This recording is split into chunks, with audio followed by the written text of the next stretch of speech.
Stoa is a digital campfire where we cohere in dialogue about what matters most at the knife's edge of what's happening now.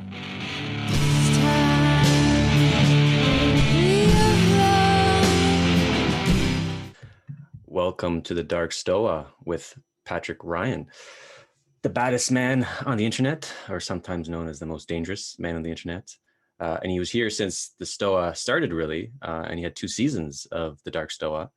And he tried and tried and tried again to get us canceled, but he failed. And so he's back for another try for a one-off session called Weaponized Witches.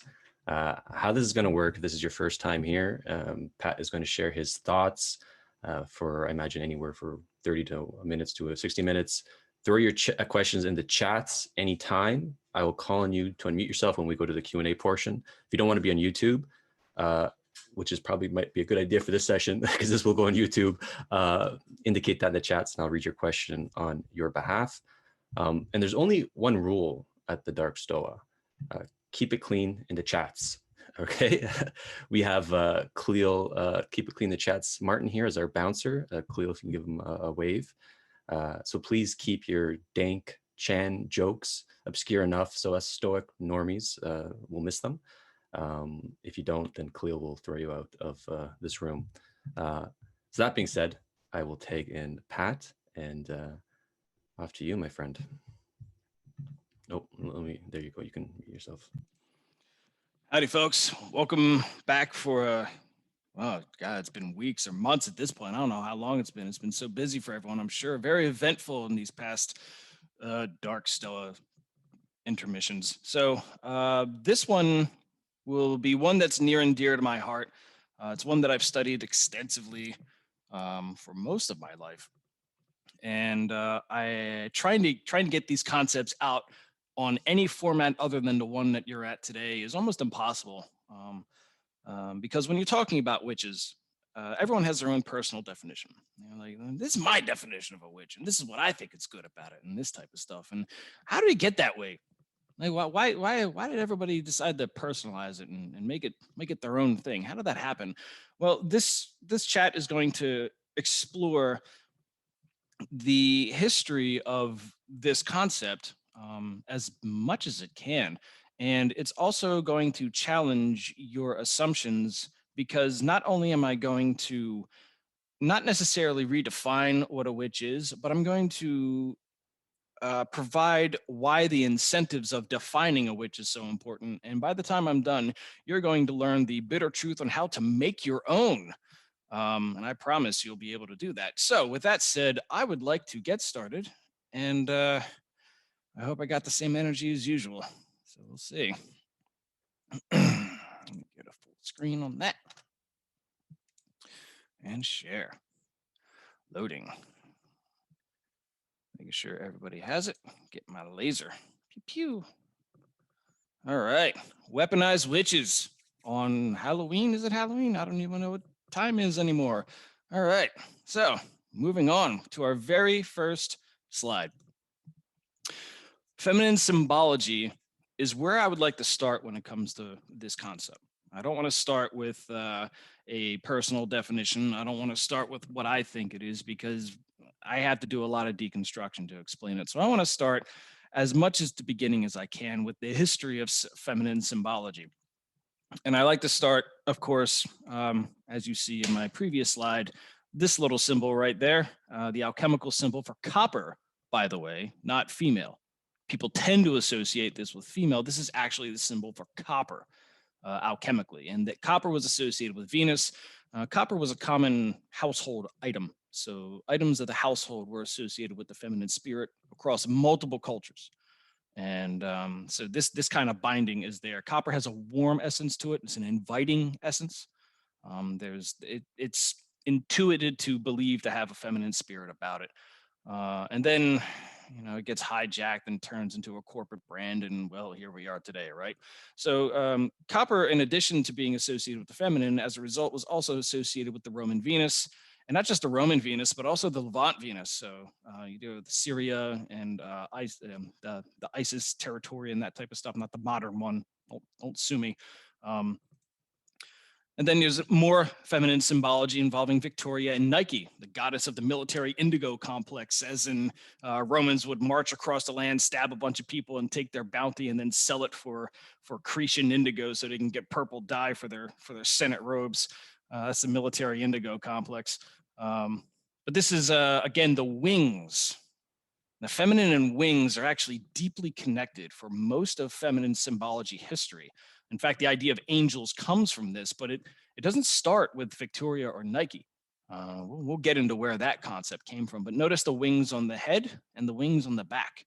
This was a goddess of war, effectively, not a goddess per se. This is more like this was a spirit that presided over the essence of war in Roman culture, and this was like an imperial spirit.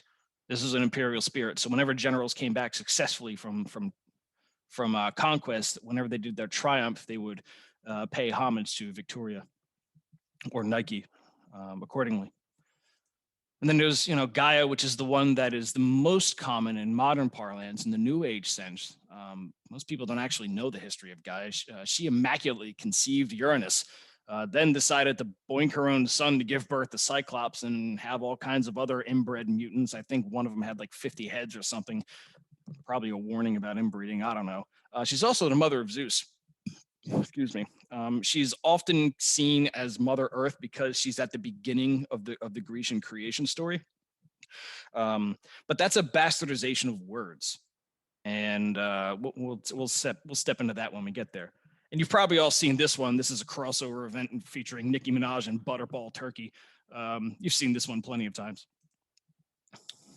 And then we get to Eve, who's a Jerry Springer candidate. And the reason I say that is because she's born of the fire of Adam. She is told not to eat fruit from a tree. A little snake comes in and tells her to eat it. And instead of just straight up eating it there, which she should have done, she decided to get the only other person in existence and rope him in for plausible deniability, eat the apple, get kicked out of the garden, have 2 kids, and one of the sons murders the other son. That's a Jerry Springer candidate. And I've gone over that previously in other pitches as well.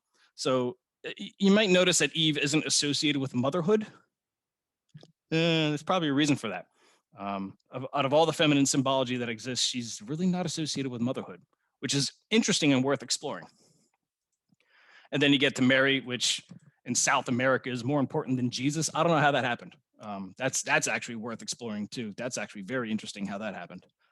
So these are just examples of feminine symbology. This is not an exhaustive exploration of it, but this is just to prime you and get you ready for the basis of the rest of the reasoning of this presentation. Now, there's one person I've left out. Now, most people who understand this stuff and have studied it even briefly have come across the next symbol, and they've come across it pretty extensively. And you have these, most people I've noticed have this like deep bound relationship to the next symbol, like it's their personal like spirit guardian or something like that. And that's the symbol of Lilith, which I can't pronounce because I don't know why I can't pronounce it. But it's Lilith is this like this feminine anti-hero symbol. And I mean, just saying, she's like the Boba Fett of the Bible. She had like one cameo, and now she has like all these spin-offs, right? She has like 20 different like deals signed. She's going to be out there marketing, and it's like, okay, like it's like this one person shows up and she gets her own like season and like whatever. And that's true in the Christian tradition. In the Jewish tradition, she's a little bit more detailed. But none of that really matters because Lilith really makes a resurgence in the consciousness of everyone around the late 70s. Sorry, let me wind this back. Around the late 70s, regardless of historical relevance or fact or connection whatsoever. This should make sense because of the sexual revolution and all these types of things. So what the contemporary story about Lilith that is sold and is entirely false is that she was equal to Adam, and she didn't like being equal to Adam because Adam didn't treat her well, so she stormed off in a huff. Right? That's the story that's sold about Lilith in the contemporary parlance, which is utterly nonsense. But you have to, again, remember the time in which it's sold. It's the 1970s. They want to divorce everybody. They're aborting everything they can get their hands on. They're a free spirit. They're right after the 60s.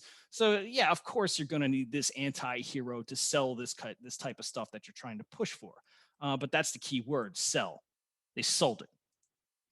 They sold it. It's marketing. Thanks for the money. That's all it was. None of it was true. None of it was real. It wasn't bound to actual history. The actual history of Lilith, she appears 1,000 years before Judaism appears. She's not even she's not of the Jewish lore natively. She's not of Christian lore natively. She's of Sumerian lore. Again, if you do your research, you'll see this stuff. But nobody sees their research. They trust the marketing, and I guess that's life. She was a storm spirit that preyed on women and children. And someone's not muted, but she was a storm spirit, which tells you something about the origin. Now, Sumeria was one of those Mesopotamia adjacent civilizations. So storms and wind are very dangerous things to Sumerian crops. Wind will blow sand on top of your stuff, and you're done. Your crop is toast. And if a storm hits, flash floods there's no roots, there's no trees to absorb that water. So when a storm hits, it is flash floods for miles. It'll wipe out your crop, no problem. So Lilith, this demon that's preying on children and women, this is a symbol to remind farmer. It's not a symbol to remind farmers, but it's also associated with agrarian fears, the fear of losing your crops. And again, this is where that beginning of the female symbology of warning and carnage and destruction, it starts making its associations here, and it has wings. That's the key thing. This feminine evil has wings about it, whereas other things aren't necessarily supernatural. But this is one of those. This is kind of where that winged mythology, the dangerous winged woman, comes in. And again, storm and wind demon. This is the origin of Lilith, not the I hate Adam because these boots were made for walking story. That's not the origin of Lilith. This is the origin of Lilith. And in the Babylonian texts outside of Sumeria, she appears once again. She's the prostitute or the handmaiden of Inanna, or who you may know better as Ishtar. And we'll get into Ishtar on the next slide. And you see again in the Babylio-Sumerian merger, cultural speaking, she presides over temple prostitution. What the fuck is temple prostitution? How do those two words even intersect, right? But that's a thing. These are all the weird things that happen when you just get started with an agrarian civilization and you're just kind of figuring out the rules as you go. What does it mean to have a surplus people because you can feed them? What does it mean when they're able to solve for all their food needs and they have all this spare time? What do they do? How do you organize them? How do you make them effective? Well, one of those experiments was temple prostitution, and Lilith was one of the presiding handmaidens over it. In fact, prostitute might be a bit of a damning phrase here. I don't know if that's an accurate translation. It's more about the maidens, meaning the young unmarried women, in which prostitutes may have kind of been there as well, because that's where all the men were. So it's kind of like a marketing overlap. So, good marketing skills. But because of that intersection where you have all of these unmarried women and prostitutes intersecting, you very quickly see Lilith being associated with disease and uncleanliness, because it's a way of filtering out what maidens are valuable and what maidens are not. And we'll get into the economics of why that was at that point in time. Excuse me. And again, Lilith appears in the Gilgamesh epic, like spelled exactly. Go ahead and read it. She's in there mentioned, I think, like 8 times. The gladdener of all hearts, of course, temple prostitution, trying to filter the virgin from the prostitute type of process, and the maiden who screeches constantly, because of course it is sexual competition. It's going to drive your neuroses. You're going to sit there and preen yourself. You're like, oh, am I the most beautiful handmaid? Am I not? Am I this? Am I that? It's a neurotic experience. So yeah, Lilith is associated with this neuroses, this kind of evil, this kind of, she's jumping the gamut. Wherever there is like systematic instability for the female spirit, Lilith is there driving it throughout multiple cultures. And of course, it makes sense that she jumps into the Adam and Eve mythology and plugs herself in. Because she's everywhere. She is this universal go-to kind of anti-hero, feminine dark spirit. It's been that way since the dawn of time, apparently. But Lilith was not the ultimate badass bitch. Sorry, I know you probably heard the myth and she was it and that was it, but no, she wasn't. She was serving someone else. she was serving a queen. Surprisingly, she was serving Ishtar. Now, Ishtar is a Mesopotamian goddess associated with love, beauty, sex, justice, war, political power, just raw, carnal, fuck you passion, right? That's Ishtar. Like it's like she just happens to be feminine in form. I think it's just this unbounded spirit that just consumes and destroys. And that's kind of the premise of Ishtar if you had to define it spiritually. The queen of heaven, that's as boss as it gets, right? And she was especially loved by Assyrians. I mean, this is the level of conquest of this goddess. Ishtar literally supplanted the national god of the Assyrians. Literally just said, "Nope, Asher's crap. I'm going to take over. That's my country now." I mean, literally, she fin-domed all of Sumer. Just like, boop, get out of here. These are my simps now. And that was it. She was the inspiration for the Phoenician goddess Ashtoreth, who would later become the Greek goddess Aphrodite. So again, this kind of like this is a level beyond Lilith. Like Lilith is out there like being like taking all the hits. Ishtar is out there just like cackling and just annihilating whatever she touches. She's the queen of heaven. You can't fuck with her. That's Queen Bee, right? And who's this Ashtoreth person, right? Well, it's a Phoenician goddess, again, another goddess of war. And you see, I mean, that's a kind of spooky image, that kind of stonework that's going on there. Imagine seeing that in a temple. You're like, whoa, almost looks like a weird kind of skin suit in a strange sort of way, right? Now imagine that polished up in its prime and all of its like alabaster or ivory or whatever stone. Ivory's not a stone, but you know what I mean. Imagine that in its prime with proper lighting in a holy environment and that type of thing. You saw that thing, you'd be like, whoa, like that's the ideal, right? That's the, this thing is frightening me kind of thing. And she was also, both of these goddesses were known as the morning or evening star. Now, you might have heard of the morning star before. You might have heard of the morning star before. Huh? You might have heard of the morning star before. Huh? Is Satan really Satan? I don't think so. I think the idea of Satan comes from here. The mythology behind it. An angel with wings, fallen, the morning star, horned. I think it's worth exploring here to see where these mythologies come from, because when it comes to like feminine symbology, you're starting to notice there's a lot of weird games of telephone and blending, and just like these things are associated here, but then there's a nuance blend here, and then you separate 1,000 years, and now you get this. It's all over the place. But this is an interesting question to see: did the concept of Satan actually come from Ishtar? And you'll see again by the Roman times another female figure associated with war. So you have Ishtar, you have Ashtoreth, who is also known as Astarte for you Warhammer fans, and then you have Victoria. Again, winged. Well, in this case, she's not winged, unfortunately, so that kind of makes it go away. But the horns are there. Horns here in Ishtar, horns here, and then horns/wings. So this legend of the female warpath, psychopath, destroyer of stuff, this is unbroken through thousands of years of human symbology. And that's rather interesting. So it's not just Ishtar running around and being the ultimate badass and Lilith being this anti-hero feminine symbol.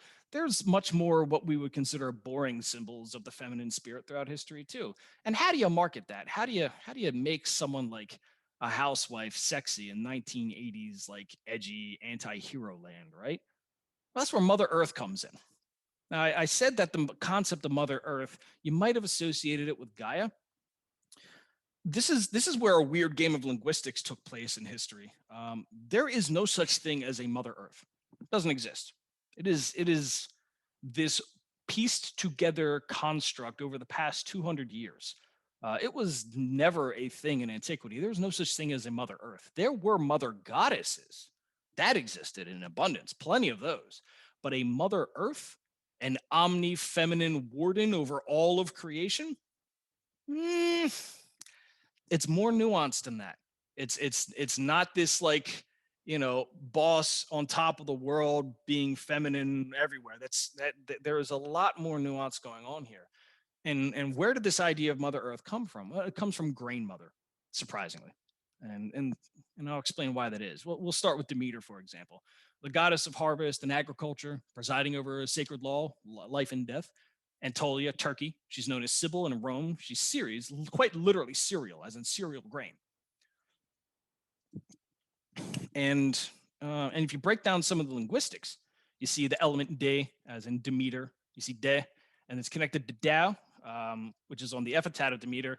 Could have come from the Cretan word de or zia, which all of it is identified with Elmer spelt or rye.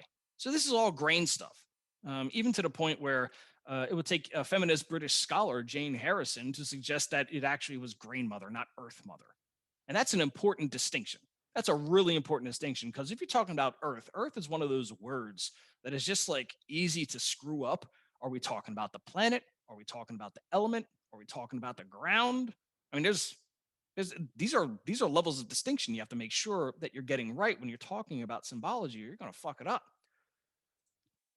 And again, even outside of modern analysis, we can go to Hesiod. I mean, way back when in Cyprus, grain harvesting was quite literally, I think I can pronounce this, Demetrizen, which again, Demeter, right? It's right there. These are, the words are literally staring you in the face. And then the Demeter's emblem is a poppy, which is a flower that grows among barley. So the grain symbology is here. She's not a mother earth, right? She's a grain mother. And she's not the only person where this like forced mother earth construct gets like jammed down our throats. There's other attempts as well.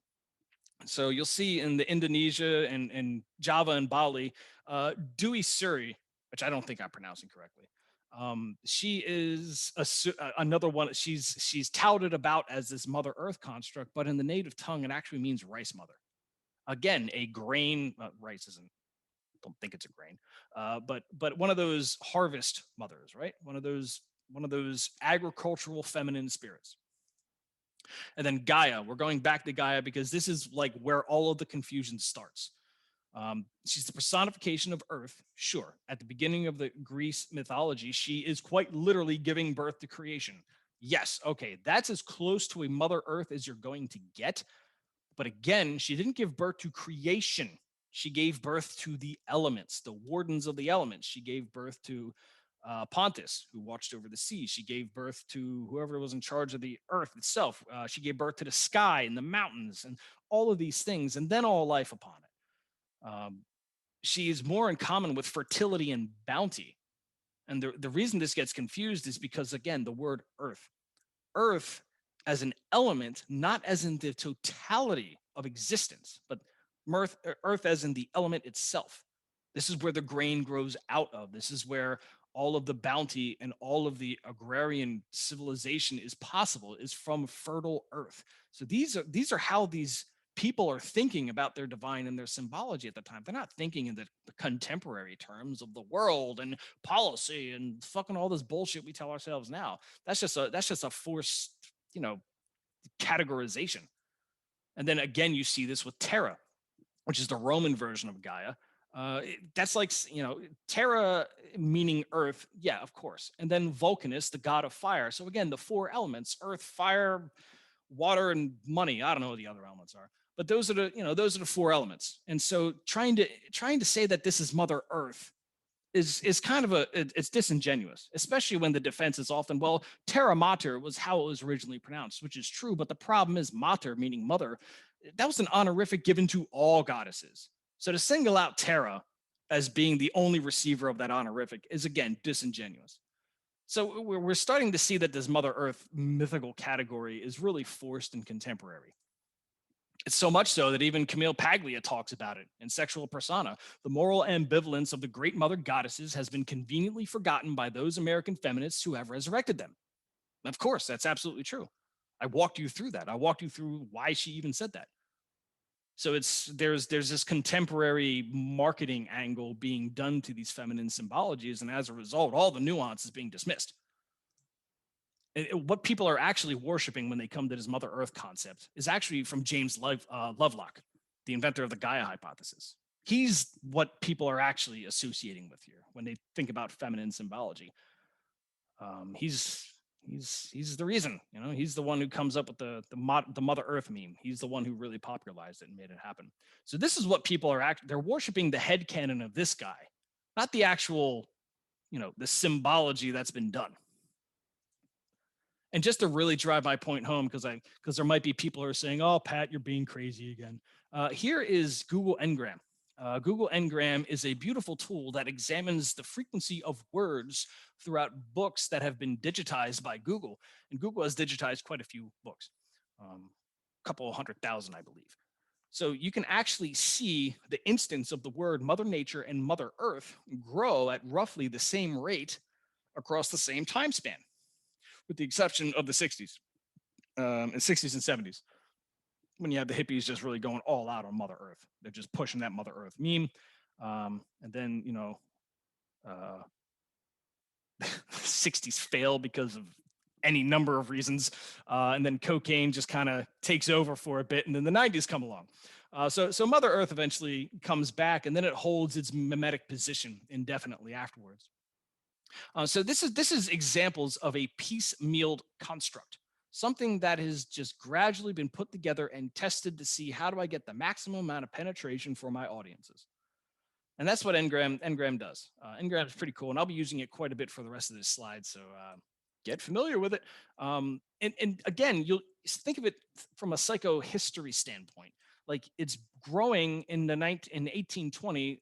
The industrial age is kicking off, and it's getting more dehumanizing. They're destroying forests, as they did in England. They're mining up all this type of stuff in Pennsylvania. The workers are being just chewed up in these factories. This is less of an example of Mother Earth as in this great feminine warden, as much as it is a reaction against the ridiculousness and the abuses of the industrial era. So these kind of things merge. They merge together. And so, I'm using data for the first time in my slides. So give me a round of applause for that. So moving on, here are the actual people who invented every single ancient symbol of the feminine you've ever seen. You might notice a pattern. You might see one. You might see one. So whenever you talk about these ancient symbols of the feminine, I'm looking at you, Carl Jung.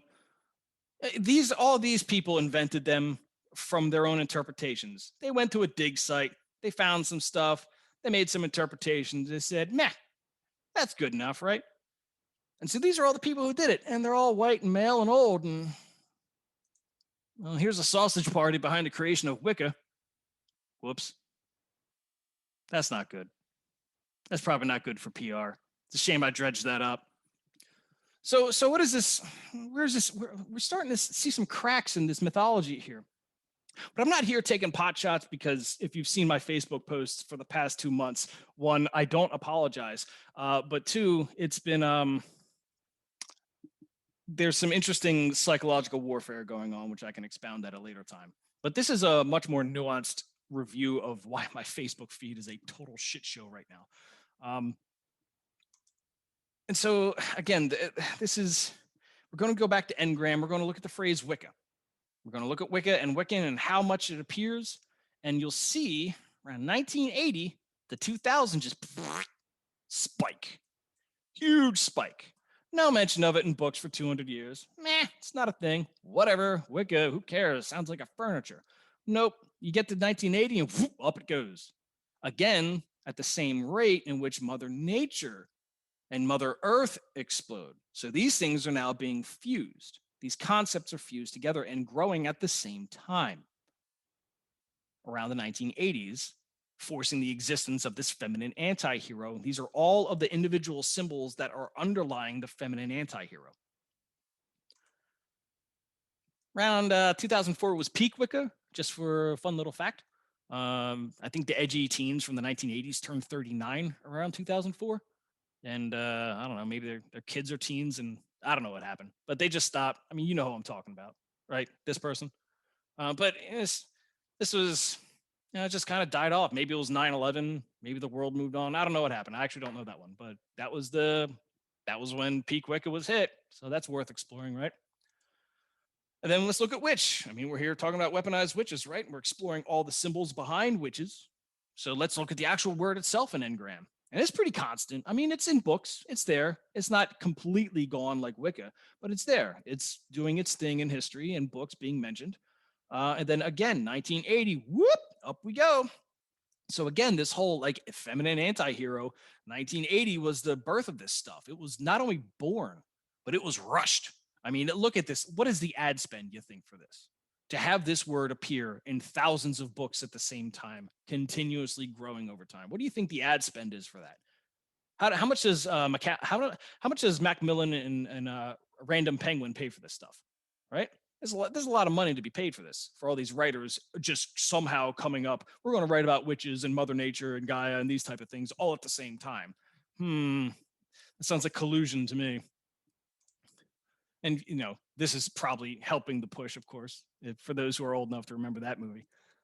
This is one of those near and dear movies for anyone who follows this stuff and is of the feminine persuasion of this time, I should say. Let's keep going. Why not pick feminist? Sure. I mean, let's go all the way. I don't say feminist and witch is probably associated too tightly, but maybe 6 or 7 hops away, ontologically speaking. Now, interestingly, the word feminist just doesn't exist. Just whatever until 1970. And then it explodes. So this is kind of like a foreshadow. This is a forerunner of the 1980s explosion of these other words in terms of their frequency distribution. Feminist is the word that kind of shows up and really does stuff. It's kind of like a canary in the mine saying we're here to do our push. And just throwing that in there because this is the 80s. What do you want? Power shoulders, man. And now her and she, because I think this is the strongest indicator. This is almost a weird indicator where you'll see her and she show up. And these other words are also being measured too. Woman, women, girl, mother, girls, female, feminine, mother. I'm searching all these things and they're okay. They're in the space, but compared to her and she, and that makes sense because I mean, this is a pronoun of heavy use when you're trying to connect verbs and nouns together. So these words show up quite often. So it's her and she, and again, that 1980s spike once again shows up even in the pronouns. So it's not just concepts being rushed into existence. It's not just witches. It's not just feminist or all these other words, these nouns. It's also the pronouns being rushed into existence as well. So this is hard collusion. This is hard collusion. It's very, very hard to say that this is all coincidence. Okay, here comes social justice Reddit. Well, what about her and him? They want to do comparative studies. Let's do some comparative analysis then. Okay, let's look at her and she versus he and him over time.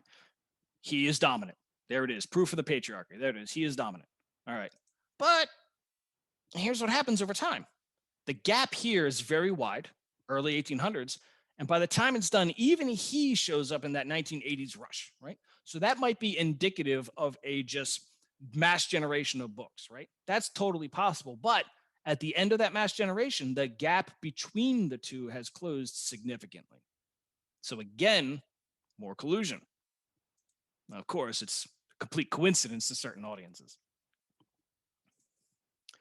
So let's get real into this. Since we're talking about witches now, let's get into like some of the more contemporary things that witches are associated with, like the devil and Satan and atheism and witch hunts, right? So let's look at the history of these word frequency distributions and associate them with events and see what's going on. So the word Satan and devil shows up at the reprint of Paradise Lost, which makes a ton of sense. Around 1830, 1820, the Paradise Lost was being reprinted in Britain. And John Martin produced this just unbelievably sweeping epic painting called Belshazzar's Feast. If you look that one up sometime, it's actually just like, whoa. It's just like every biblical ominous symbology just jammed into one oil painting. It's pretty intense. And so you see this, this naturally, you're going to see these concepts show up in a reprint of Paradise Lost. I mean, no kidding. That's going to be one of the most talked about things in English literature at that time. No kidding, right? And again, this is for the English language. This isn't for the world, right? So this is going to incorporate like Canada and Britain and the United Kingdom and the Commonwealth and America. So this is all prints, right? So then we see the American Civil War. Surprisingly, devil just drops off. Now, you'd think from a war propagandist standpoint, that doesn't make sense. You might say, well, the Confederates are devils and the Unions are devils. That should be like low-hanging propaganda fruit, right? Nope. For whatever reason, you'll see this pattern repeat in multiple wars where the usage of the word devil actually just plummets, like significantly. I don't know what the hell's going on there. Then you get to here, you see Satan show up again. And this makes sense because in this time period, this bump, Jehovah's Witnesses, the Methodist Episcopals, Seventh-day Adventists, the Theosophical group, and the Christian Scientists all form in like this 20-year period in this bump. So maybe the usage of Satan was part of their marketing push. Like, oh, you have Satan problems? Our version of this will help, right? So maybe it's a marketing push. Who knows? Then you get this is a phrase, dispensationalism, premillennialism. What a mouthful of fuck. So this is the peak of that particular concept, which is a fancy way of saying cutting up God's plan into eras. That's all that means. So we're going to cut it up into creation, doing things, some other things, and then rapture, right? So they're putting a calendar on this religious understanding of things. And that's what this word salad means. And they assumed, because it's the 1900s, the end of the century, this was low-hanging fruit to kind of exploit that sort of stuff and say, oh, it's the turn of the century, it's going to be the end of the world. I mean, you remember Y2K, right? We've been here before. We know what this is. This isn't far-fetched. So this was that going on basically, and you'll see. Well, we'll talk about the trend in a moment. So we're just going to keep going again. World War I, devil drops off. Just gone. And then Prohibition comes along with the temperance and the Protestant progressives. Just there's the devil. The devil's in that drink. Can't be drinking that stuff. That's evil, right? Then again, World War II, devil drops off. So then we get the witch hunt, which actually bumps up in the Joe McCarthy investigations. You don't see, witch hunt doesn't appear before that at all. Like, not at all. It's not even a fear. It's not even a concern. Only in the 1950s does that actually show up and be like, oh, wow, look at that. That's a phrase. That's a point of concern.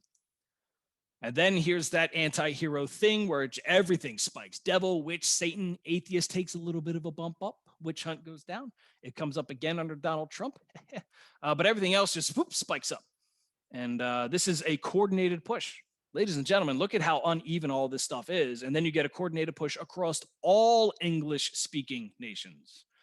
Not just America, not just the UK, not just Canada, but all of them. And this is the post-Roe versus Wade period as well. Now that's curious. Of course, then Reddit comes along with there's atheist push and I'm too busy debunking Christians on the internet. So that gets a little bit of love after, a long time of being ish, So I'm using religious evil as a zeitgeist thermometer in this case by examining the frequency of words, mapping them to events. I might be wrong about this one, but the key here is that it's the trending you want to watch. It's the trends of these activities you want to see.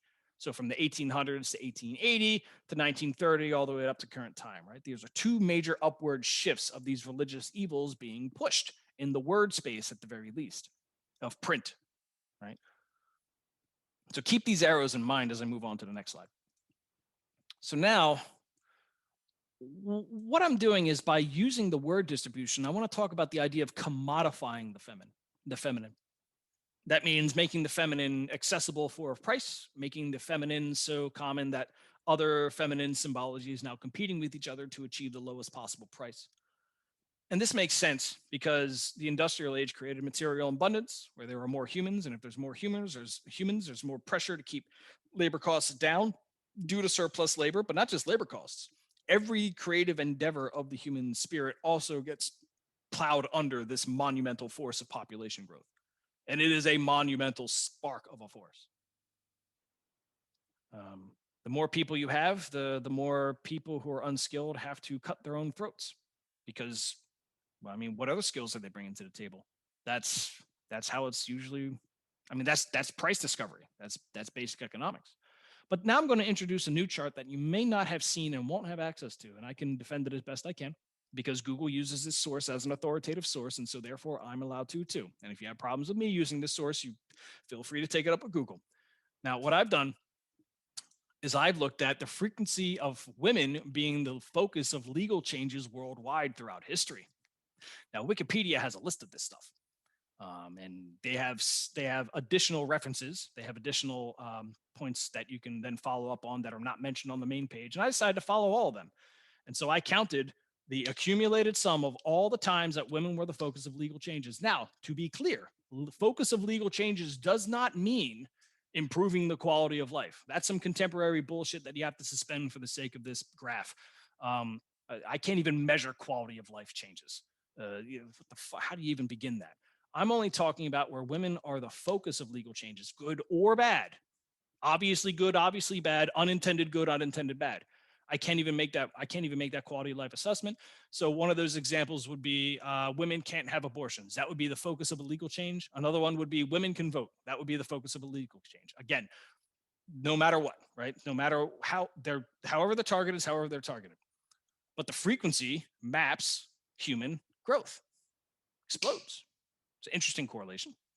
And again, remember keeping those arrows in mind, those arrows of word usage about witches. You see, the population starts to tip up in a new way that is not normal here. All of a sudden, concern. And then, as soon as women become the focus of legal changes, all of a sudden, concern. And then, when shit really takes off, ta-da, now we're back. What the fuck is going on here? Am I just seeing things in the numbers? Maybe I'm seeing things in the numbers. But let's say, for the sake of argument, I'm not. What's going on here? What's actually going on here? I'm glad you asked. Let's find out. I could tell you what's going on by the amount of antidepressants women are taking. I can tell you that. I can tell you if we look at that study in this one, which is the demographics of long-term antidepressants for older white women, they account for 58% of adults who have used antidepressants for at least 5 years during the Trump years. Go figure. If we take the age range between 45 and 80, just to cap it, because I'm not going to take 90-year-olds. I don't know, maybe I'm ageist. And that's going to put the earliest date of birth for women in this antidepressant study at around 1930. Because if the oldest is going to be 80, then that puts them born at 1930. So let's take that. Let's say 1930. Now, if you were a woman born in 1930, you will have lived from 1930 to now, and you will have received twice the amount of rights that women worldwide have had since 2400 BC in an 80-year period. You will have rights rained the fuck down upon you in a way that human beings have never experienced for all of history, for what's recordable at least. And their antidepressant consumption shows no signs of slowing down. It's almost as if the more rights we give them, the more they're not ready for it, or more they don't know what to do with it, or more the marketing vehicle is intentionally fucking them, or maybe there's resistance upon it, or maybe it's all of it, maybe it's none of it. Who knows what's going on? But what I do know is that when you start dumping rights on a population, oh man, there's a saying we have in America where it's rags to riches to rags in 3 generations, where you have the opportunity to make something of yourself and you do, and then you fuck it up at the end. And I don't know. I'm just going to quote Fight Club here. You know, I wonder if another right is the answer we really need.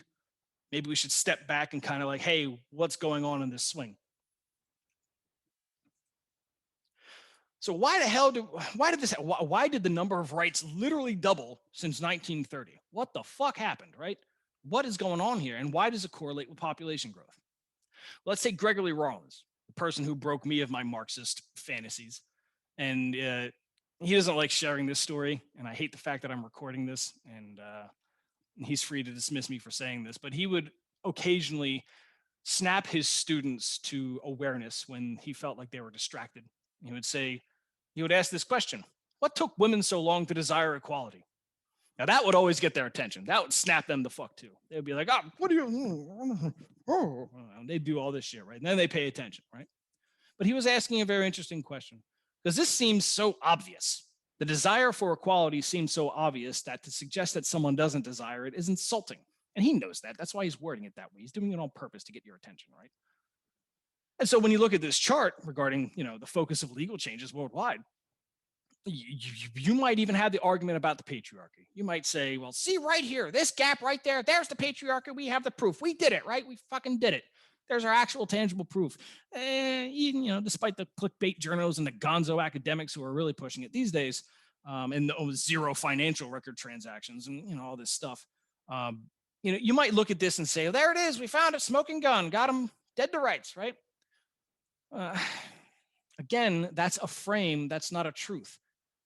And I look at this patriarchy concept because of him, because of what he was able to do for me. I look at this as like a convenient conspiracy theory that kind of says, well, you don't have to really, we have our numbers, so there's no need to look into the nuance and there's no need to go into historical context. And this is the internet, and the internet's only big enough for one conspiracy theory. We can't have two of them rolling around like this. It's either the patriarchy or the Rothschild. So pick one, and it's only one conspiracy theory that's going to win here, right? So let's like look into this period outside of what is obvious, right? Because what is obvious is that women were not the focus of laws. That's what we can definitively state. But why? Now, if you were to say those a patriarchy, that would imply very strongly that all males of all times across all ages, regardless of the ability to communicate with one another or not, all simultaneously agreed to not focus on women for their laws. Back in 5000 BC, we just all got together across the globe with smoke signals and carrier pigeons and said, fuck these hoes. That's not what we did. That's not what we did. So what happened? What the fuck happened? We have to talk about population scarcity and population surplus. That's how we understand what the hell happened here. So if we take a tiny tribe and a population is very small, and each person in that tribe has a very specific role, that means humans are assets. And how do I know that humans are assets in this scenario? Because if I remove the metal worker, I got a problem. Everyone in this tribe has a problem. Weaver has to use wood needles, which are inferior quality. Butcher needs new knives and he can't get them. Farmer can't repair his tools. Woodsman has a rusty axe. Everyone's kind of make by with their hobbled equipment now because one person in that group is gone. And so when you have a shortage of humans are actually more valuable than they are now. There's more responsibility. There's more on them.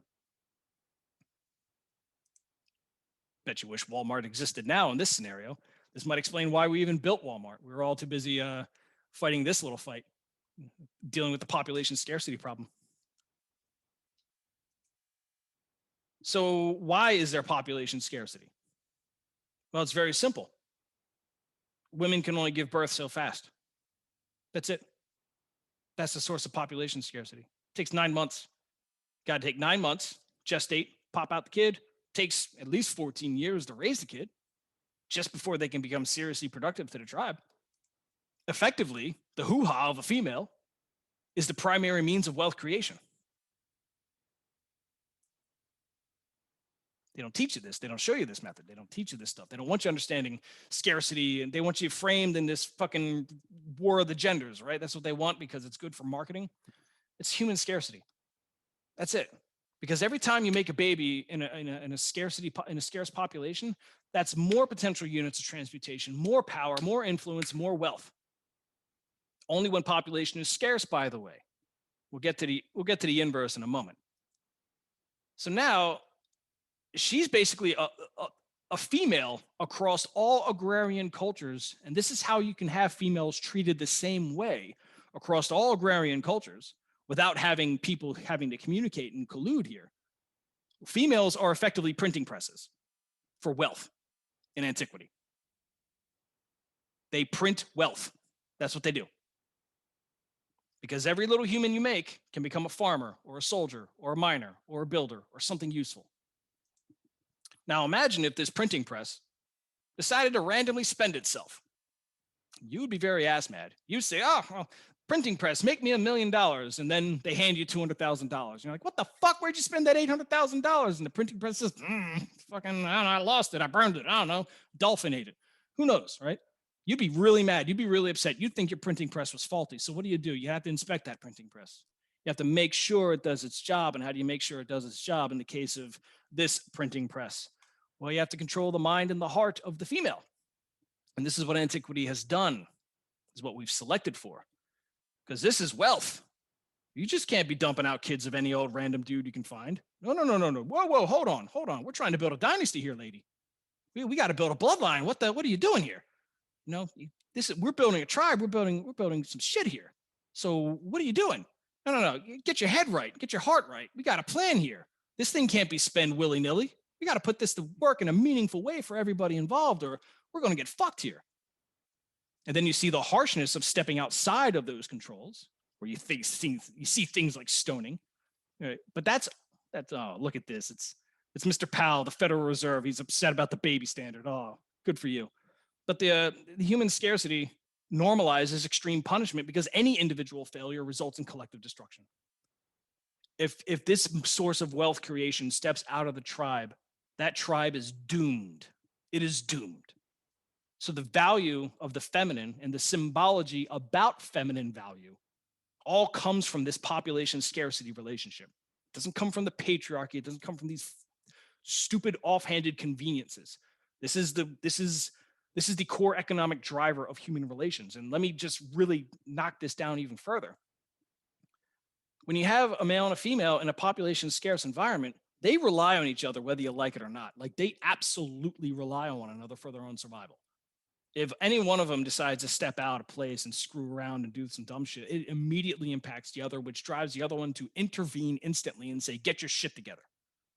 And so now my reputation matters because people rely on me and I rely on other people. And this is in the backs of other people's minds when they're in these type of mutual relationships. And so you have this mutual reliance across multiple domains: biological, sociological, psychological. You guys can read all the domains, right? And so why is this?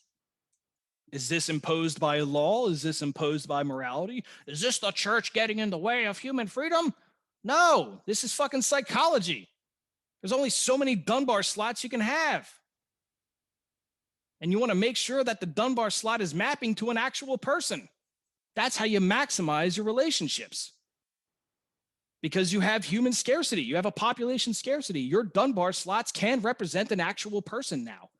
It's not cluttered with a bunch of other shit. It's not cluttered with the icon of a corporation or a fucking character from a book or a movie. That icon, that slot of John is fucking John, period, because there's only so many people in your tribe. So your Dunbar slot is actually maximally occupied in the way it was designed to be maximally occupied. And that's where the mutual reliance comes from. That's where the value of the feminine comes from. So what happens when population scarcity gets solved? What happens when you have population abundance? It means humans are commodities. They're not assets anymore. Now let me demonstrate. Let's say we just randomly kill this dude at the Green X. Just fuck him. Joe, you're dead. Sorry. Who cares? More crack, please. There's another million people. Who gives a shit? Because humans are commodities. They're replaceable. They're all equally worthless now because there's an abundance of them. Dealing with this problem has been tough because a lot of our morality comes from the population scarcity phase. And when we try to decouple from scarcity morality to abundance morality, nothing but problems happen because the abundance is temporary. The abundance is always temporary. It is not the norm. So if you try to shift to an abundance morality and try to hold it, oh man, you get nothing but problems. You get really complicated problems that you're not going to solve. So let's look at what happens when the female becomes a commodity. The female body, the female spirit, the female symbols, the female everything. Everything about the female she will ever be becomes a commodity. Let's see what happens now. Well, in times of human abundance, cognition is the primary means of wealth creation. What are you thinking? What are you inventing? What are you doing? What are you innovating? What are you doing, Toots? What's going on up here? That's your wealth creation. This is your printing press now. It's not your womb. Womb's not your printing press anymore. This is your printing press. So now you're putting out bits instead of babies. Congratulations. Ooh, fucking equality. You did it. Putting out zeros and ones. Tappa, you did it. More bits equal more potential units of transmutation, more power, more influence, more wealth. Same fucking chain of reasoning, different source. Instead of babies, it's bits. Feels like equality, right? Now, if your bit generating robot decided to randomly make more of itself, you'd be terrified. I mean, that's the whole concept of gray goo and Terminator, right? You don't want these things running around reproducing endlessly. It's bad, you know? What about the environment, right? So what do? Well, you still got to regulate stuff. You got to regulate that womb and you got to regulate that heart. All we've done is change what we focus on. We've just changed what our wealth creation part of the human body is. That's all we did. We didn't liberate anybody. We didn't make anybody more equal. We just said, instead of babies, you're making bits now. And by the way, keep that vagina barren, because we're already at peak population saturation, and anything more is going to destabilize the system. So keep that thing barren and keep that thing guarded. Notice, no matter what the situation is, we're guarding that heart pretty well, by the way. That's probably worth exploring. But the cognition, that's your printing press now. All we did was flip our focus. Didn't liberate shit. Just changed, just shuffled the cards around. That's all we did. What happens when you have human abundance? It normalizes mass dehumanization. You got to keep that womb barren. Got to keep it barren, because any individual success can ruin collective destruction. If one wealthy person just shoots up out the norm, that person's going to destabilize stuff. So you got to start butchering him and all his friends and make skull piles out of it. And we've been doing this for the past 150 years. And oh, by the way, instead of making babies, that project at your boss's office, that's your surrogate child now. Because we can't, you can't have your baby, but we'll give you a really terrible proximity to one. That's all we did. We didn't achieve some grand vision here. So when you see the laws not being focused on, it's because women were assets. Women were treated as assets, and all the laws about that were not recorded in terms of women and not recorded in terms of that stuff. They were recorded in terms of property. So when you say women as property, another way to look at that is women as assets, women as the source of wealth creation. And they were treated as such. And if they stepped out of line, oh man. In antiquity, women were treated like you were born in the fucking mafia. You step out of line in the family, that was it. All the laws were written like that. It's mafia shit. But in abundance, who cares? Who gives a shit? Oh, she died. Whatever. Find another whore. Literally, that's the reasoning. This is the psychological stuff we do to ourselves. So what does it mean when humans are commodities in a relationship? Well, there is no relationship. Humans are commodities. Only the individual exists. That's it. There's no pressure for mutual work. There's no mutual seeing eye to eye. It doesn't exist. Now it's mutual competition. You're competing for all the resources in all these different domains. And why is that? Well, just like the Dunbar slot is the source of feminine wealth creation, value, and appreciation, the same is true in population abundance. Because there's so many people, a Dunbar slot does not occupy a person anymore. It occupies more symbols. So this symbol is actually a proxy for 15 other symbols. We're not even talking about humans anymore. The Dunbar slot was made for humans, and we have to put in these really lossy versions of humans in them. Oh, and this gets worse, because if we can have one symbol represent this many symbols, each one of these can also represent that many symbols. And let me show you how stupid that looks. And this is all a byproduct of population abundance, by the way. So you take the symbol of socialism. I'm just throwing it out there because that's the most popular one these days. We'll take that one glorious symbol, however you personally defined it. Here it is. Here we did it. We got the thing, right? And it's a compressed symbol. It's about fairness, equality, and justice. However you want to define them. We're not out here fucking having arguments about definitions. We're talking about the symbols themselves and what they're representing. So this one symbol represents 15 symbols that represent this type of, these domains of fairness, equality, and justice. And then each one of those represents this many symbols about the poor and the oppressed. We haven't talked about a single human being yet, by the way.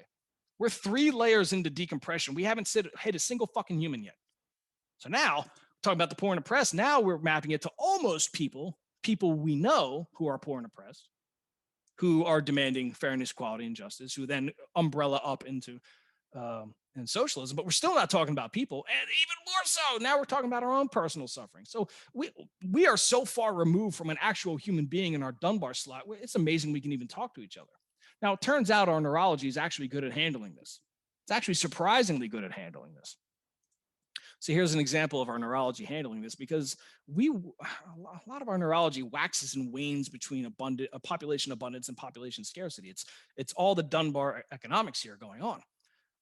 Now we're looking at, in this case, we're looking at that wildness, that abundance of population causing that symbol compression. That's just like fucking, there's no humans in it anymore. Um, how are we conveying with one another when the symbols get so compressed that it's almost illegible? So let's say this person associates with a domain, this person associates with a domain, and they're attempting to communicate with one another, right? So they talk about their one symbol, which decompresses, decompresses, decompresses, decompresses, and the same is true over here, right? It looks like a total mess, right? So let's say this person says, I'm a conservative. This person says, I'm a conservative. Let's say that, I'm just throwing these numbers out there. There's a 40% chance that these people will convey the meaning because they're using that high level symbol. They're using this simple concept to convey to one another. And they're saying, oh, I'm of this concept. I'm of this symbol. I understand this symbol. I associate with it. Oh, I associate with this symbol too. And so they can convey to one another, and using that surface level symbol, like I'm throwing this real quick symbol at you. So, I got you. I recognize you across the bar. I know why you're wearing that hat. That type of thing, right? That's a 40% conveyance. But as soon as you start mining into these symbols and decompressing, your conveyance just fucking drops. Now, why is that? Well, because it takes neurological energy to decompress symbols. So if this person's talking about conservative, maybe they meant libertarian conservative. And if this person's talking about conservative, maybe they meant cultural conservative. But you won't know it until you decompress. And when you decompress, now you got conflict because, wait, I thought you were talking about that other symbol. It's actually these other ones. All right, well, okay, now there's social risk here. Let's keep going. Maybe there's something to be had. Up. No, just kidding. Nope, not having there too. Because when we start explaining what we mean, now it's even worse. Because now we're not even talking about this original symbol anymore. We're trying to find these nuances and connect stuff and read each other's moods, because there's so much information being passed in the linguistic symbol space that we're just reading each other's body language at this point. And by now it's just on fucking autopilot. I'm not even talking to the person anymore. I'm not even talking about the original concept anymore. I'm just trying to win some type of argument. And it's just not going to work because I'm getting even more down into this fucking nuance that no one even gives a shit about. And then by the time you hear it, it's just fucking over. It's you have wasted so much neurological energy to get to this point. You'll settle for either a victory or you'll just cut and run. Just say fuck it, right? So we're good at this. This isn't an ideal methodology of communication, by the way, but we know how to handle this. Our brains have come up with techniques to deal with even this. So it's not all is lost. But let's say you wanted to fuck this up. Let's say you wanted to make sure that there was no way to communicate whatsoever. How do you do that? How do we take this symbol decompression scheme and say, let's ruin even that?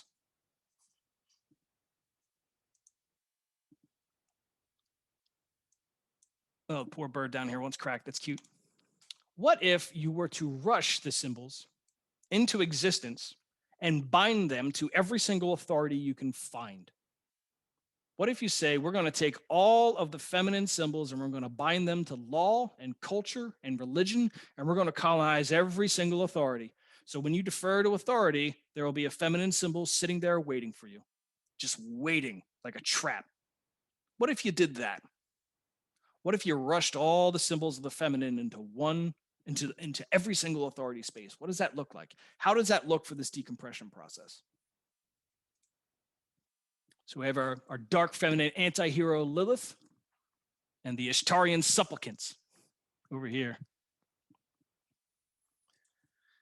All my symbols are bound to every single conceivable authority. Whatever she says, there is a legal ramification, there is a cultural ramification, there's a social ramification, there's a culture. I always say culture. There's a financial ramification, there's a religious ramification. Every symbol she utters is a landmine. It's a field of landmines. So what does that do to communication? Well, because she bound it to authority, well, she personally didn't bound it to authority. Somebody bound it to authority on her behalf.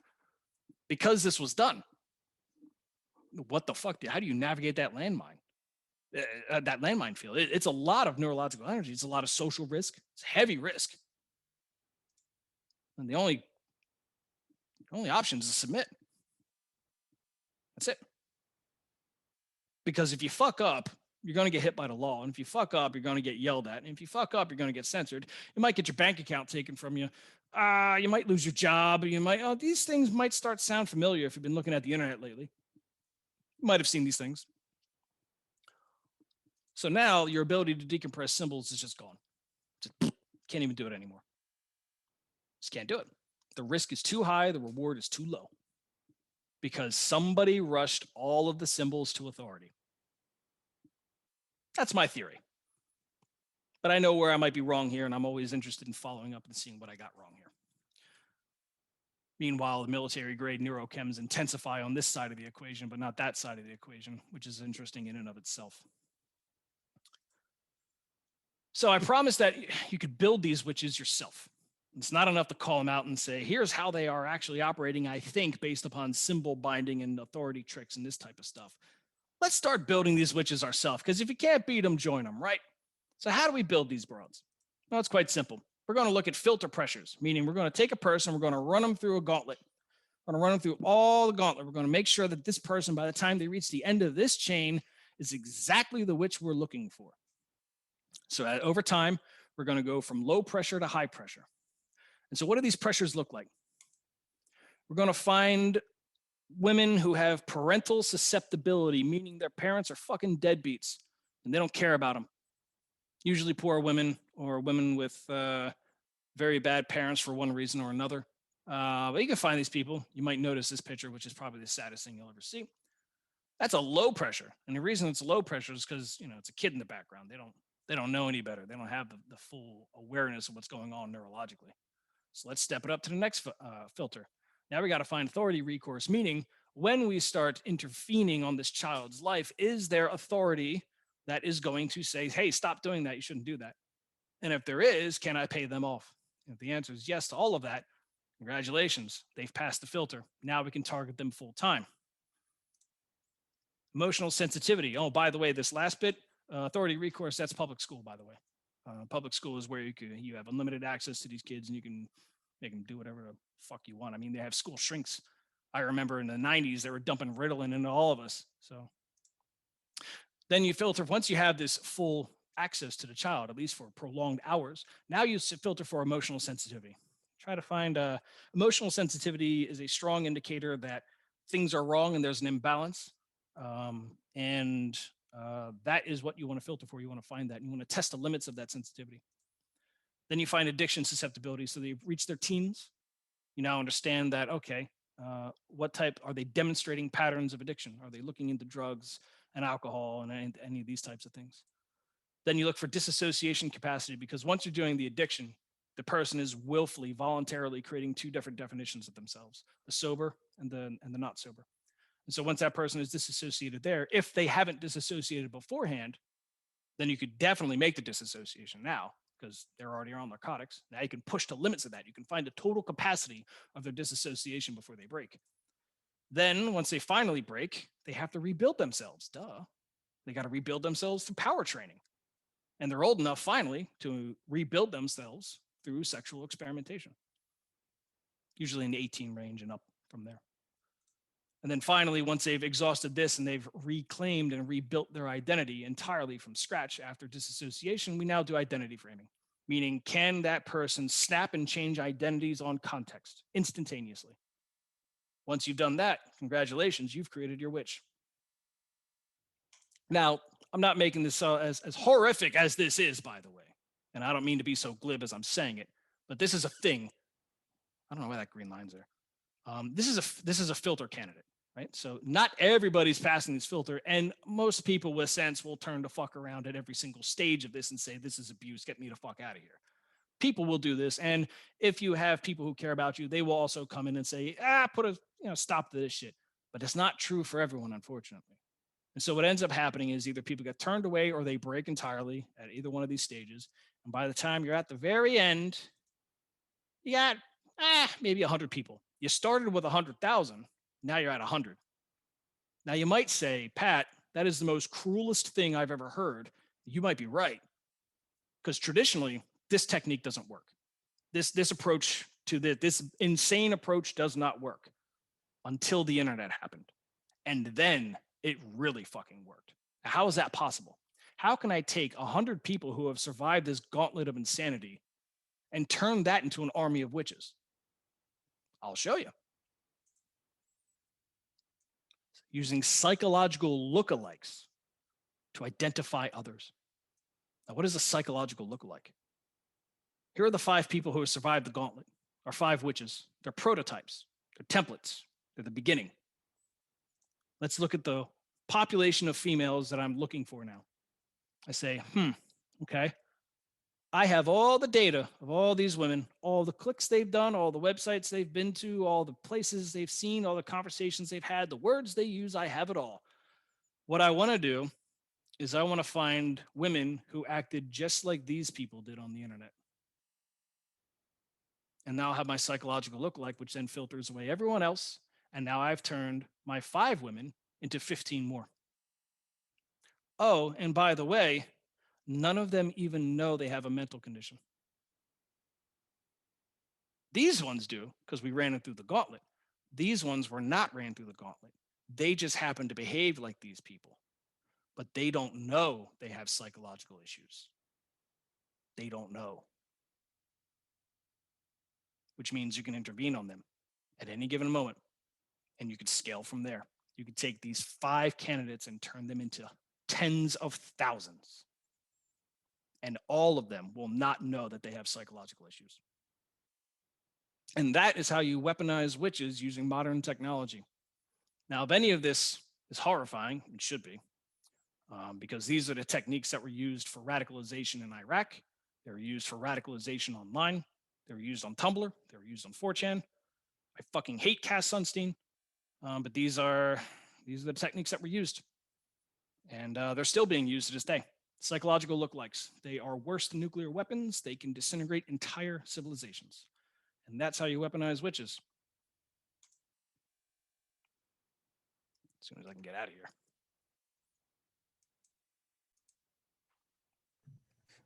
All right. So start throwing your questions in the chat. Please have a cue or question before so I can spot it. I'll warm up Pat with a question. For the people who came in late, people were trickling in, could you give a brief elevator summary, pitch summary of what just happened? And I'll take another question with that. Like, why are they being used? Someone just put that in the chat, and who are using them? Sure. Brief summary. Weaponizing witches is studying the intentional destruction of feminine symbology for the sake of trying to get people psychologically ready for population abundance. It's probably the easiest summary. And then once they're in this state where women are now as equally worthless as men, what happens now is you can use psychological lookalike tricks to find assets and people who have certain psychological dispositions to then weaponize them and use them for, well, anything you want. And then the why and the who, why it's being done and who's doing it. Why? Yes.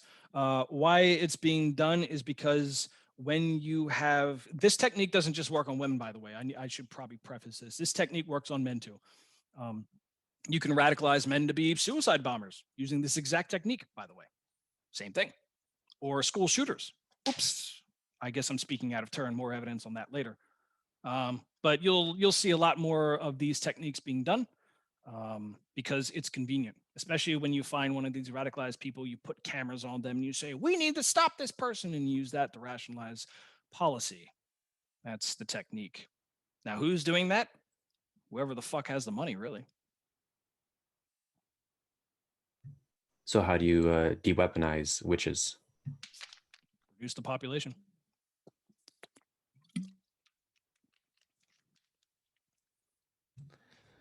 All right, I won't ask a follow-up for that one. I don't mean to be so glib. You don't need to necessarily, blank out entire millions of population centers. That's not what I mean. You need to start isolating populations. You need to recreate that tribal experience somehow. If you can recreate that tribal experience, this is all a self-correcting problem. As long as people continue to keep playing this game where the entire universal consciousness has to be in my mind at all times, this is the psychological fuckery that happens. All right, so let's pivot to the chats. Megatron, you had a question, and unmute yourself, ask your question to Pat. Only one follow up, and I see a lot of like WTF faces in the room right now. This is the first exposure to the dark Stoa. And I don't want to Stoa explain to anyone, but this is an opportunity to practice one Stoicism today. So Megatron, you are up. Remember, it's dark, Stoa. It's dark.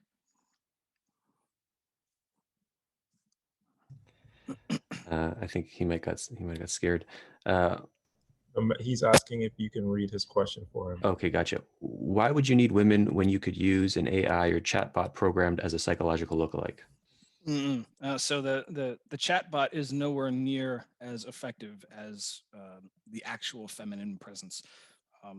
We've tried chatbots of women, and usually people pick them up. And if you don't believe me, go to like fucking Omegle or sometime. You'll know when you're getting hit up by a female chatbot. Almost every guy has that sense. We know when we're getting hit on by a bot, so they don't work as well. Evan, you had a question. Yeah, so at least the way I'm interpreting what you've said in this session, it seems that you're describing a technique for detecting and converting or subverting people who have retained some level of immunity from being subsumed by higher simulacrum levels. So what do you think is the main causal node which leads to this dynamic? And do you think this node is a group of humans as opposed to an emergent dynamic at a meta level? And regardless of that, do you think that this node should be destroyed or fought against? Sorry, 1 second. To reiterate a previous slide, I'm placing the blame squarely on population abundance. Our psychology shifts when we move from our psychology does its very best to get the Dunbar slots right, because naturally we want to make sure that that Dunbar slot represents one person, but we have tricks to ways to compress and that type of stuff. And even as we compress, it's not all is lost. We can actually go a bit beyond it, and that we can do that. But then when you introduce mass media and psychology and all these drugs and all this fucking crazy shit, then you just, oh man, it's psychological nihilism all the way down. So I think that even then, even those techniques, those are control attempts upon the abundance of populations. So it's not necessarily a Machiavellian plot from a central architect as much as it is power and just opportunists just trying to make the best of the crazy ride of abundant human beings. So I think this is I'm going to channel my inner Malthus here, which I don't like to do. But what I am trying to do is describe that population mechanics, when they shift, psychology shifts with it. Okay, so quick follow-up. Do you think that shift should be resisted, or that it's just a completely natural good thing that we should just go with? One way or another, it's self-correcting. All right, Kara, you're up. Hello. So my question is, why can't abundance morality last? Right.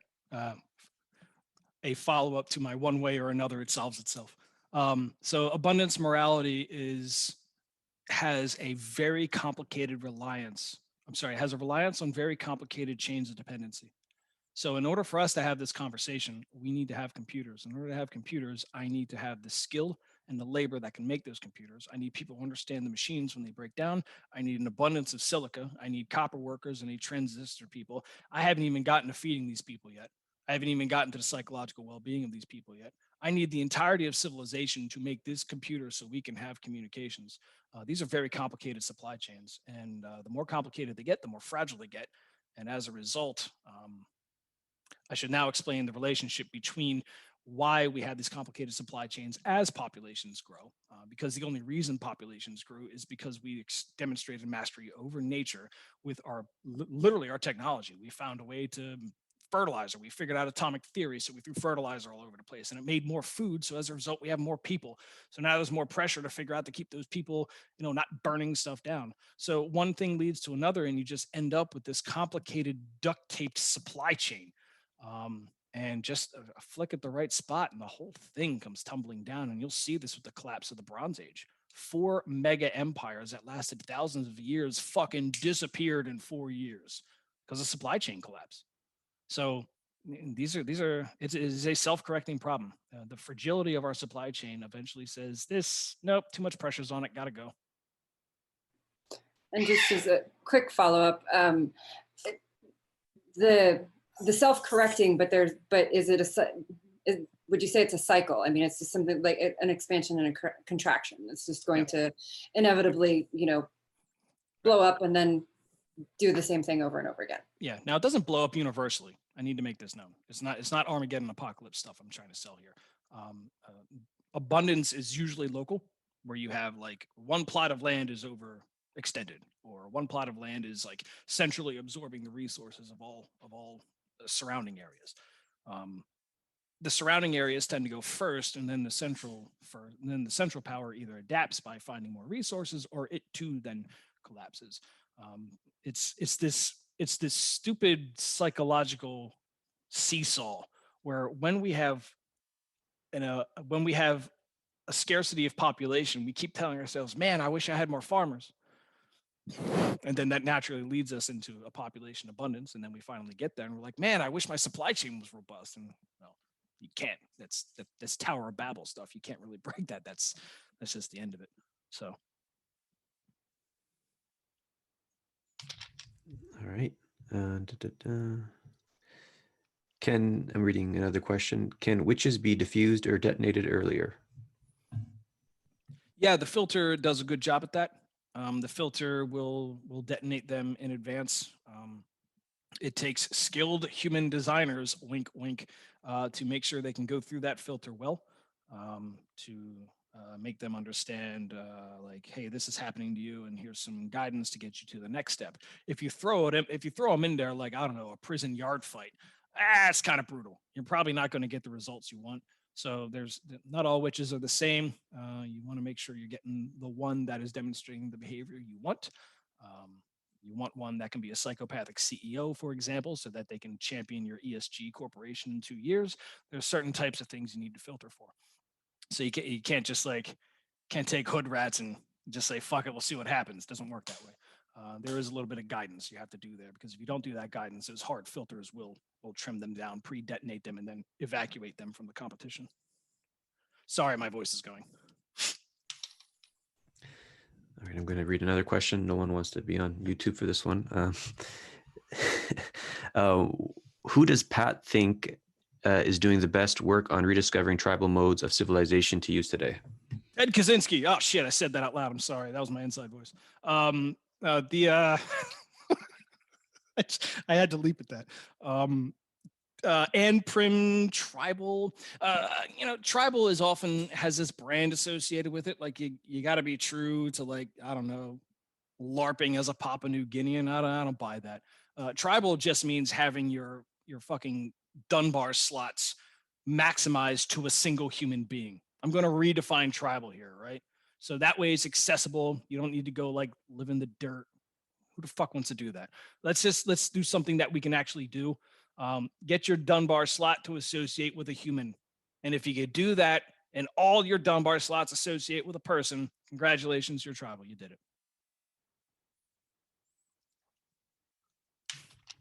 it.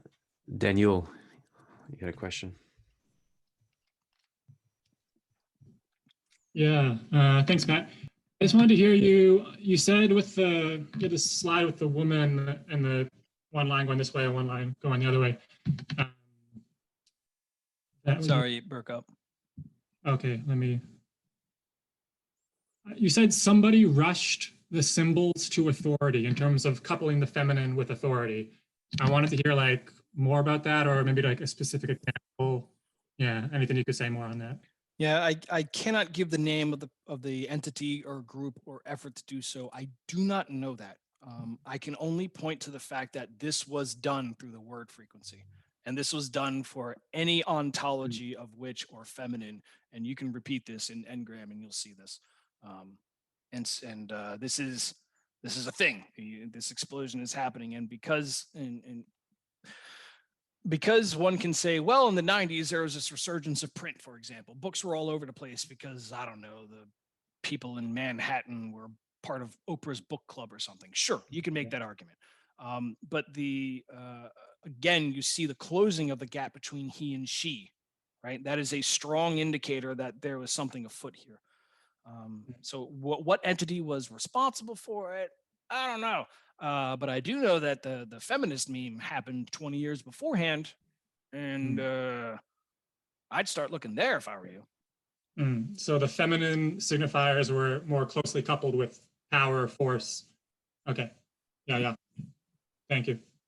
Yeah. Now, another mechanic you can look at here is that the vast majority of women are not part of the labor force of the human species. So there may be a capitalist economic opportunity going on here, meaning finding the cheapest labor that's available. Because after all, they're treating the boss's projects as surrogate babies, and their way of solving it is just filling themselves up with fucking antidepressants. So that seems like a fantastic workforce. They'll work forever and they won't complain. So there you go. If I was a capitalist, I'd look at that and be like, fucking get me more of those female robots. I need them. So if I had to think of it from a really like ruthless perspective, I would rule that one out first. All right. We'll try to sneak in a couple more questions. Khalil, you had a question. I have a different question than the one I put in, but so I guess someone asked earlier, what is the causal direction of these phenomena? Is there, you talked about the ideas and the idea of the witch, of Wicca and stuff like that. Is the causal direction from ideas? I guess it's a kind of banal question, from ideas to behavior, or from a kind of emergent behavior, and it's kind of cream off the top. The ideas are cream off the top of that, or yeah. Yeah. So the one thing I did skip over, and it was primarily because of limitations, I didn't go over the ancient symbols of witches. I didn't do that. I went straight to the modern definition, right? Now there are ancient definition of witches that are very culturally sensitive. Not all of them are necessarily like, old green women standing over pots stirring stuff with a hat on. That's not necessarily the most predominant example of the feminine witch across different sociological spectrum. There are feminine shaman that exist in cultures. That's a thing. If I had to put a systematic on it, a rushed one for the sake of the question, I suspect that when you have population scarcity, when you have smaller tribes, small villages, there's a lot of communal effort that's done to make sure people are maintaining their expected asset valuation to each other. The blacksmith is doing his job, the mother's doing her job, the wet nurse is doing her job. Everyone's doing their thing because you are all you literally have. There's no insurance plan, there's no plan B, there's no nothing. It's your tribe versus nature, and that's life. Excuse me.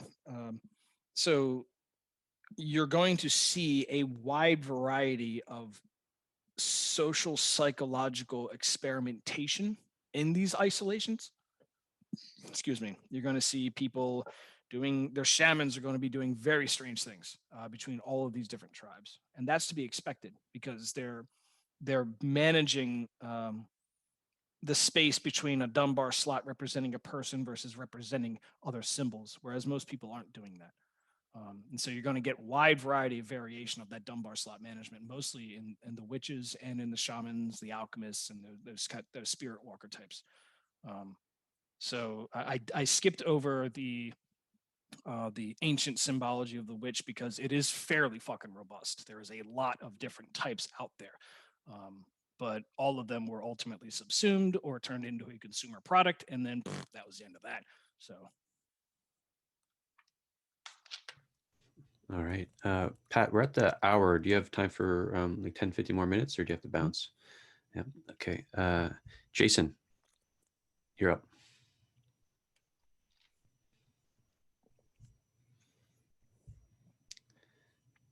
Jason, if you can unmute yourself, can you read it for me, please? Okay.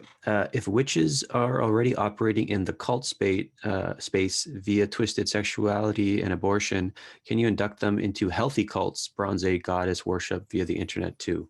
Yeah. That was done before the internet. I mean, you see, there are these interesting takes where you see the anti-hero feminine of the 80s And then the 90s brings the resurgence of the light worker astrologist, right?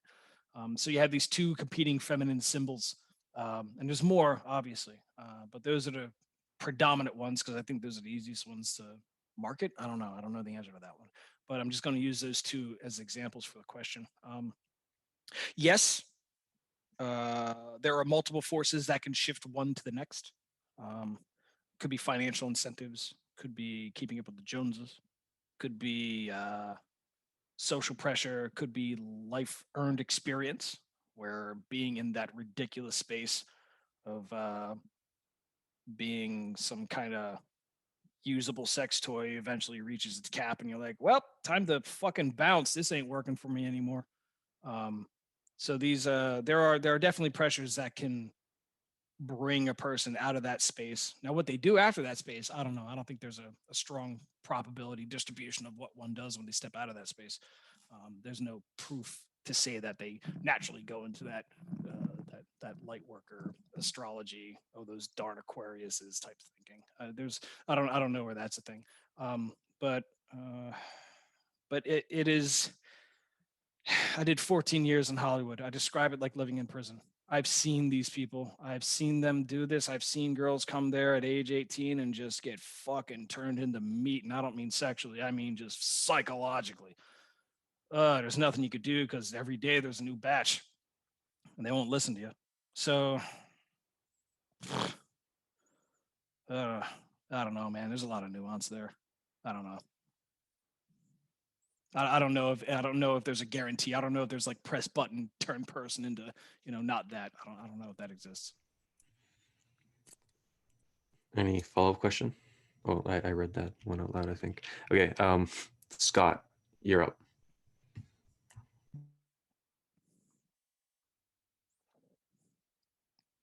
Do you want me to read on your behalf too, Scott? All right. What is Trump? Is he a symbol of symbols? A resonant node? I am a symbol of symbols. You are a symbol of symbols. I mean, if we're all symbols, we're all symbols of someone else at some capacity. Some people, their symbols can reach more than other people. They have better distribution. Some people have very dense symbols. And if you have the time and the neurological energy to decompress that, it's probably worth your while to go into that because you're going to learn a lot. Because in order to understand that one symbol, you need to understand like 10,000 other ones, like in full. So that's always worth doing when you got the cycles. But there are symbol economics are a whole totally different conversation. I go about that in Neuromythologies and Dark Stoa season 2. You probably want to check that out. Excuse me, because I go into the biological, neurological signatures of symbol creation and symbol propagation and neuron summoning and that type of concept. So if you're unfamiliar with that, highly recommend that, and you'll understand how symbols can compress into each other. Well, I was thinking, if I can follow up just a second, the concept that was put forward by Barrington Nevitt and Marshall McLuhan was that the president is the word that makes the market. Yeah, I mean, the president is a symbol and Trump is another symbol entirely. And people don't like it when those symbols interact, apparently. But those symbols are their own different things. And when you put them together, President Trump is a new symbol as well. So it's symbols are infinitely compressible, but it is a lossy compression that has to be kept in mind. So. All right. I have a question on that slide where you have like how to create your witch assembly line type thing, and then there was a disassociation. Can you speak on how that's happening on a mass scale? Oh, good Lord. Disassociation. I mean, the only way you can use the internet is if you're disassociated. That's the whole purpose of the internet. Here's my account. That's my symbol of me. And then here's me, the person typing into it and feeding it. It is an intrinsic disconnection. It is an intrinsic disassociation. So if we're all here, even now, despite our human usage of the internet, we're not typing, we're not trying to increase the resolution of our symbol with words. I'm actually using language. I'm actually using body language now. Even now, with this increased resolution of symbol transmission, there is still a disassociation. So in order for this to work, there has to be a disassociation. And can you speak more on the scarcity morality versus abundance morality and how that currently maps over to political dynamics?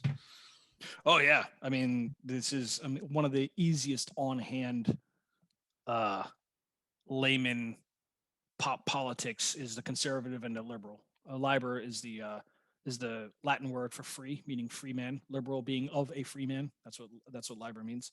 That's what liberal means in Latin. Conservative, conserve. Obviously, what they're conserving, that's up to marketing. They'll figure it out for you. But these are two different constructs. To conserve is the scarcity morality, and to expend because everything is abundant is the open. Is that liberal morality? Because you can expend it because nothing matters. It's so 100,000 people died in the war. Who gives a fuck? I got 100,000 more. Just ship them. Meanwhile, the conservative, the scarcity morality will say, don't send Adam. That dude's important. I kind of need him, right? So these are two different mentalities. And again, the West, specifically the West, they have this stupid fucking tendency to universalize the axiom, which is the dumbest thing you could think of. Like, oh, I found this one pattern, I can extrapolate it indefinitely. It's like, fucking stop. Consider the idea that the axiom might be local first. Like, just start there, right? So why I'm pointing this out is because if you take like scarcity and you say, I only can do so many things, and so each action I do matters. You can't turn around and say, well, if I do this one action, I'll be able to repeat this action indefinitely. You can only do that in an abundance morality, because you can do that indefinitely. If your action fucks up, there's an entire network of surplus humans who are going to fix that as it goes along. So it creates the illusion of universalism. But in scarcity morality, universalism is not a thing. That shit does not exist. Those are examples of that morality being done, the actions they lead to, the priorities of actions that they give value to, I think. Right. So Mrs. Clean wants the last question to be as clean as it can be. Then someone privately messaged me another question. If Pat was president, how would he act on this framework? What would he try to change first? Press nuke. Screw it. The president is the worst job to have. Nobody wins as president. That is not a job to have. That is. God damn it. President is executor, right? It comes from Roman executive concept of Roman law, meaning you execute the will of the law, not the will of the people. It's a fine fucking difference, right? Well, mass media changed that, didn't it? I don't like the president question. Because it's a role. The presidency is a role. You have a specific job to do. The people who got you there, they bought for all your mass media. They bought all the hands. They bought all the shaking. They did all the graft. They did all the bribes. They did everything. They laid the whole road down. You serve them. You serve their interpretation of the law. That's the purpose of a president, is to serve the interpretation of a law, or at least the interpretation of how to execute the law, to be more precise. That's the goal of a president. Now, if I happen to be forced at that role, and the only way I would be put into that role is gunpoint, by the way. But if I was put in that role, how would I use symbols to execute the interpretation of the law of my funders? It's probably not the question you're trying to ask, I'm sure. But the thing that you can keep in mind is that the law is also symbols.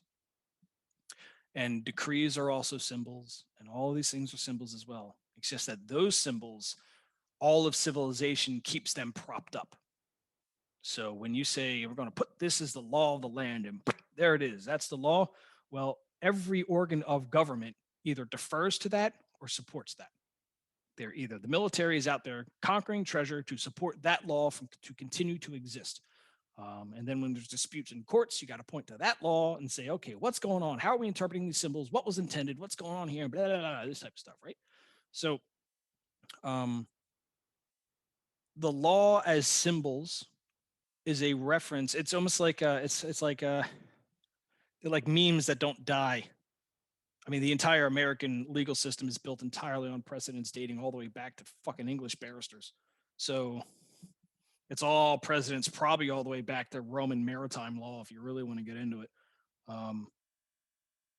But that's all precedents. It's honoring a contract, honoring property claims, honoring all these things. So it's, symbols play a huge role there. And a lot of the symbol shenanigans you think you could do have already been like stamped out. In fact, law is notorious for having defenses against symbol attacks. That's kind of the purpose of the law. It's like testing what gets to endure versus what was just a real shit law. There's almost like a selection filter going on there too. So if something's able to endure, it's good luck trying to unroot that. Good luck trying to undo that. But I'm in the weeds here. I'm in the weeds about the technicalities of laws and symbols and stuff like that, only because the role itself is dependent upon executing the will of the law. So, boring bureaucrat answer. Sorry, it's the best I got. All right. Unfortunately, Key's not here to close us off. Those are tradition at the Dark Stoa, ending with Key. But we'll close here. Pat, any final thoughts or closing thoughts for us? Yeah, witches are commodities.